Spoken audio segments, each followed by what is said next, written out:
Bismillah, Assalamualaikum warahmatullahi wabarakatuh.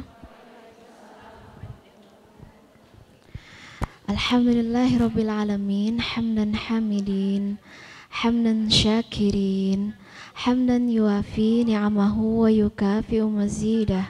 Ya Rabbana walakal hamd, kama yanbaghi li jalali wajhikal karim wa azimi sultanik. Allahumma salli ala Muhammad wa ala alihi wa ashabihi al-akhyar wa sallama tasliman katsira. Alhamdulillah teman-teman, kita kok deket banget ya.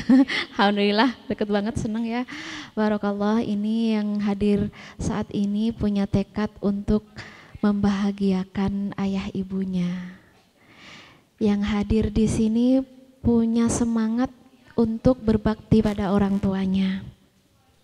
Yang sedang ngedengerin kajian hari ini, cari cara gimana ibu ridho sama kita. Cari cara gimana supaya ayah bahagia dengan segala yang kita kerjakan. Masya Allah. Tentang ibu. Sebelum masuk ke materi, mungkin ya pengen cerita tentang kisah cinta Haizan. Kisah cinta yang bikin baper luar biasa. Haizan ini bukan tokoh anime, bukan tokoh fiktif, dia ada nyata. Dia ketika dikisahkan sudah berusia 60 tahun. Sejak kecil ayah beliau meninggal, dia 2 bersaudara, ada Haizan dan ada 1 adik laki-laki. Ketika masih kecil ayahnya wafat, kemudian hanya ibunya saja yang merawat, menyayangi, mengasihi, memelihara, memberikan tarbiyah sebaik-baik tarbiyah, mendidik dengan sebaik-baik pendidikan.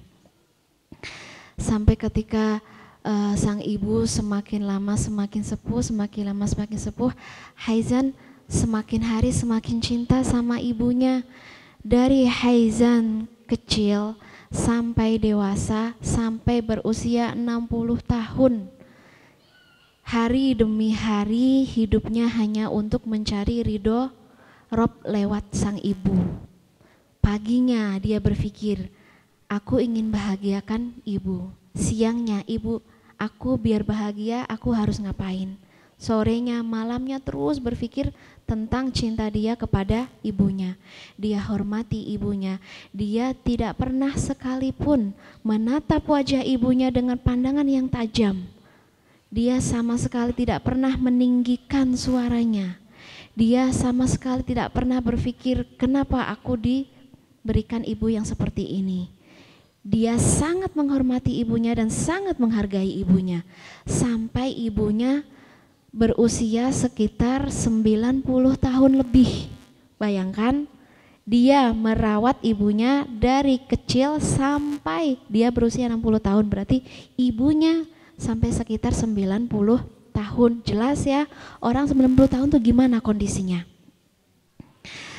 Sudah tidak bisa bergerak, semuanya, hajatnya semuanya dipenuhi oleh Haizan. Makannya, minumnya, kebersihannya. Ketika ibunya kedinginan, dia siaga menyelimuti sang ibu. Ketika ibunya mungkin sudah bicara saja sudah nggak jelas ya. Jadi sang ibu menginginkan sesuatu pun nggak jelas gitu, dan dia bisa mengerti apa keinginan ibunya. Saking baktinya Haizan kepada sang ibu, suatu hari sang adik datang kepada Haizan. Wahai kakak tersayang, cukup. Engkau sudah lama sama ibu, cukup. Engkau sekarang sudah usia 60 tahun. Engkau sudah sepuh dan engkau butuh orang yang merawatmu gitu. Artinya udah cukup, biar aku adikmu. Aku masih kuat. Aku masih muda dan aku punya harta. Please, please, please. Itu ibu aku dan aku berhak untuk ngambil ibu aku. Aku berhak ngedapetin surga ibu aku. Please, kali ini kamu 60 tahun cukup. Ini saatnya aku yang ambil ibu aku. Itu kata adiknya. Ingat ya, itu ibu aku dan aku juga menginginkan surga ibu aku. Kata Haizan, baiklah, kamu boleh ambil ibu aku, silahkan. Dengan satu syarat. Seneng banget adiknya. Benarkah kali ini kamu ngebolehin ibu ikut aku? Benarkah aku bisa memuliakan ibu aku di rumahku? Benarkah aku bisa melayani ibu aku di rumahku? Ya, kamu boleh ambil dia, silahkan. Dengan satu syarat. Apa itu kakak? Ketika ruhku sudah keluar dari badanku, ambil ibuku.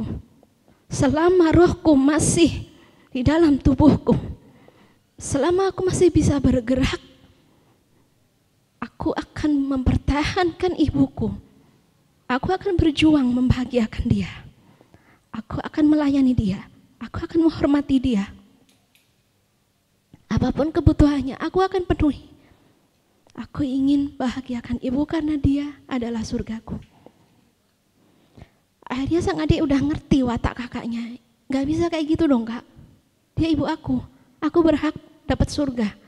Aku juga menyayanginya. Kamu gak boleh egois. Dua-duanya berantem seputar ibu, memperebutkan merawat ibu, memperebutkan menyayangi ibu, memperebutkan memenuhi hajat ibunya. Jadi gimana kak? Aku udah bilang ke kamu, ambil ibuku kalau nyawaku sudah keluar dari tubuhku. Udah mentok ya si adiknya, tapi aku ingin ibu. Akhirnya sang adik pergi ke pengadilan. Pergi untuk mengajukan gugatan, menggugat sang kakak. Saya ingin ibu, dia juga ibuku. Lagian, jadi udah bikin laporan-laporan semuanya, dipanggil. Coba datang ke sini kakakmu. Sang Kodi itu hakimnya ya. Ini gimana nih? Kok kayak gini? Sang kakak benar-benar tidak mau melepas ibunya. Sang adik bilang kakak sudah tua, sudah cukup. Lagian aku anaknya, aku berhak ngedapetin surga dari ibuku. Terus berantem dua-duanya. Enggak, ini ibu tetap di aku. Tapi aku juga anaknya. Ya udah. Sekarang gini, perhatikan ya. Dikala sering banget kita dengar para anak berantem gara-gara ini selama ini ibu aku. Kenapa kamu enggak datang menengok ibu? Kenapa kamu enggak datang ngasih bulanan ibu? Jadi beda banget gitu dengan situasi yang sering kita dengar. Antara kakak dan adik berantem gara-gara bukan memperebutkan ibu, tapi gara-gara kok aku terus yang berkorban untuk ibu. Jadi ini benar-benar kisah yang bikin baper banget cintanya Haizan sampai sang hakim gak bisa memutuskan karena Haizan ini memang Allah a'lam ya, dia ini apakah saking cintanya sama ibu sampai intinya kondisi Haizan ini dia tidak menikah, rela untuk terus berbakti kepada ibunya. Haizan, kamu udah tua, kamu macem-macem lah, tetap enggak, aku tetap menginginkan ibu aku. Sang Qadhi, sang hakim tidak bisa berbicara apa-apa, tidak bisa memutuskan siapakah yang paling berhak mengambil sang ibu. Akhirnya ya sudah, datangkan ibumu, ibu kami sudah tidak bisa bergerak. Ya sudah, gendong dia, bawa dia ke sini. Didatangkan ibunya. Wahai ibunda, ini kondisi anak-anakmu seperti ini. Mereka saling memperebutkan berbakti kepada ibu. Mereka saling memperebutkan supaya ibu tinggal di anak pertama atau anak yang kedua. Sang ibu juga bingung.